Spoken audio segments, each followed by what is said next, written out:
the reason why real estate has not adopted these risk management tools, i.e.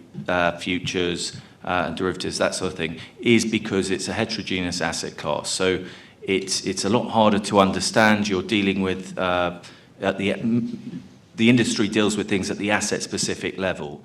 However, these tools work at the portfolio or market level. So, and until you've got a knowledge base of people who understand how to use this tool, and who can accept it for what it is, for its strengths and for its weaknesses, you know, it's not going to reach a sort of take-off level.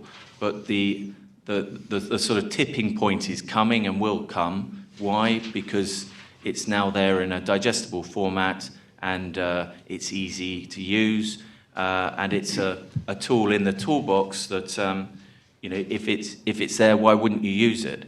But it's very important to know when to use it, maybe because your fund's constrained in a particular way, maybe because you want to act in the short term, maybe it's because nothing else will do the job.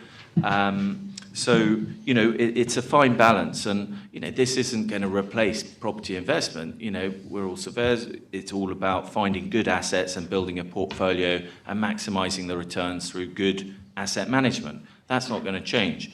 This is just a tool to use at relevant, applicable times to help you enhance returns and protect capital values. I mean, the thing we've sometimes seen is that to get a trade away, you need two people to take different views of the market. And that's always sometimes quite hard to find. And then, because at the moment it's just a chicken and egg problem, the lot size of the deals isn't really sufficient to deal with the specific property risk or the risk you're trying to hedge, in a sense. And then I think some of our clients have felt there's a sort of potential inefficiency in the pricing, in that it's overpriced.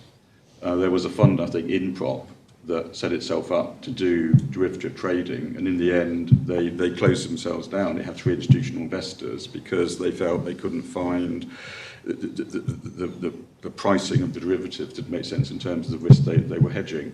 We've also seen issues with life companies because you get into certain forms of hedge accounting, and also the capital treatment of the contract can be different. So there's sort of those sort of complications.